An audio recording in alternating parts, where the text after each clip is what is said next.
भरत गोगावले आजच्या मंत्रिमंडळ बैठकीला सुद्धा गैरहजर राहणार आहेत आणि रायगड जिल्हा नियोजन समितीच्या बैठकीनंतर गोगावलेंची मंत्रिमंडळ बैठकीला सुद्धा दांडी असणार आहे। शिवजयंतीच्या तयारीचा आढावा घेण्यासाठी भरत गोगावले हे रायगडवर जाणार असल्याची माहिती आहे। आपण नुकतंच पाहिलं काही वेळापूर्वी अजित पवारांची जी बैठक होती त्या बैठकीला सुद्धा मंत्री भरत गोगावले अनुपस्थित होते आणि मात्र त्यानंतर सुद्धा आज जी मंत्रिमंडळाची बैठक होणार आहे त्या बैठकीला सुद्धा ते गैरहजर राहणार आहेत अशी माहिती आहे।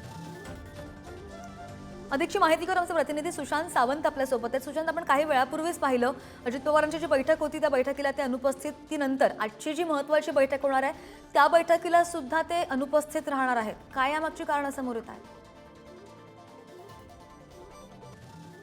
अगदी बरोबर आहे। आपण जर बघितलं असेल श्रद्धा तर नुकत्याच झालेल्या बैठकीला देखील ते गैरहजर राहिले होते। नंतर राज्य मंत्रिमंडळाच्या बैठकीला देखील भरत गोगावले गैरहजर राहणार आहेत। त्याचं मुख्य कारण म्हणजे आपल्याला कारण कळते त्यानुसार रायगडावर शिवजयंतीचा कार्यक्रम होणार आहे आणि या कार्यक्रमाच्या आढावा घेण्यासाठी खरं तर ते आज रायगडातच थांबलेले आहेत। मात्र एक चर्चा सुरू झाली आहे। रायगडच्या पालकमंत्री पदावरून अजूनही वाद कायम आहे।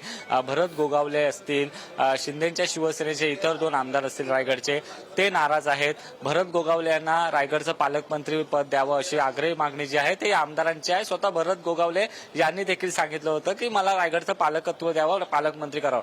मात्र तरी देखील अद्याप निर्णय झालेला नाही। सुरुवातीला अदिती तटकरे यांना रायगडचं पालकमंत्री केलं होतं आणि त्यानंतर त्यांच्या पालकमंत्री पदावर स्थगिती दिली होती।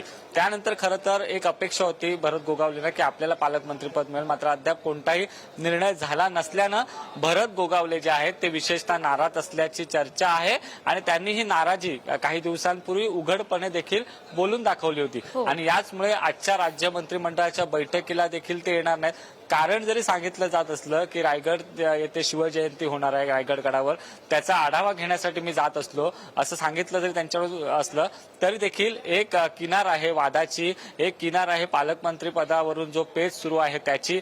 त्यामुळे अर्थात ही नाराजी कशी दूर करणार, मुख्यमंत्री ही नाराजी दूर करण्यात यशस्वी होणार का हे बघणं तितकंच महत्त्वाचं ठरणार। आपण जर बघितलं असेल तर या ठिकाणी आता बैठक जी आहे ती संपलेली आहे। उपमुख्यमंत्री एकनाथ शिंदे आता खरं तर बाहेर येणार आहेत। उपमुख्यमंत्र्यांसोबतची खऱ्या अर्थानं ही बैठक आहे। आपण एक प्रयत्न करणार आहोत उपमुख्यमंत्री एकनाथ शिंदे यांची प्रतिक्रिया जाणून घेण्यासाठी, कारण ज्या पद्धतीने त्यांचे आमदार या ठिकाणी नाराज आहेत, जिल्ह्याच्या बैठकीला त्यांचे एक मंत्री आणि 2 आमदार येत नाहीयेत, याबाबत आपण त्यांना विचारणार आहोत। त्यांची देखील नाराजी आहे अशी चर्चा आहे। खरंच ही नाराजी आहे का, महायुतीत काही सुरू आहे का, याबाबत आपण आज जाणून घेण्याचा प्रयत्न करणार आहोत। मात्र श्रद्धा, एकीकडे बघितलं असेल तर राज्यात इतकं महायुतीचं भरभक्कम सरकार आलेलं असतानाही नाराजी आहे। अर्थात ही नाराजी आपण जर बघितली असेल तर मुख्यमंत्री पदापासून जी नाराजी आहे ती सुरू होती, ती नाराजी आता पालकमंत्री पदापर्यंत आलेली आहे आणि आता एकनाथ शिंदेच्या शिवसेनेची कशी महायुतीमध्ये समजूत काढली जाणार, त्यांच्या आमदारांची, त्यांच्या इतर नेत्यांची कशी समजूत काढली जाणार, हे मोठं आव्हान जे आहे ते अर्थात मुख्यमंत्र्यांसमोर असणार आहे। आता आपण एकनाथ शिंदे यांची प्रतिक्रिया जाणून घेण्याचा प्रयत्न करतोय। ते आता अजित पवार यांच्यासोबत खरं तर बैठक होती, ती बैठक संपलेली आहे। काही अधिकाऱ्यांशी आणि काही आमदारांशी ते चर्चा करतायत। मात्र ही खरंच नाराजी पालकमंत्री पदाची यासाठी आहे की इतर कशासाठी हे देखील बघणं महत्त्वाचं ठरणार आहे। कारण एकनाथ शिंदे देखील काही दिवसांपूर्वी बैठकांना आले नव्हते।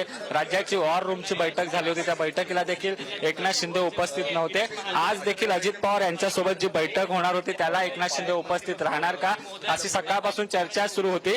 मात्र एकनाथ शिंदे बैठकीला आलेत, त्यानंतर बैठक संपलेली आहे। आता एकनाथ शिंदे अजित पवार यांच्यासोबत बैठक करून आलेले आहेत। त्यांच्या खरं तर ठाणे जिल्ह्यासंदर्भातल्या आणि मुंबई शहराचे जे या ठिकाणचे पालकमंत्री आहेत त्या ठिकाणची आज खरं तर बैठक होती। एकनाथ शिंदेची आपण प्रतिक्रिया जाणून घेण्याचा प्रयत्न करणार आहोत। अगदी आपण पाहिलं असेल तर एकीकडे एकनाथ शिंदेची शिवसेना आणि अजित पवार यांच्या राष्ट्रवादीमध्ये आलबेल नाही अशा चर्चा आहेत।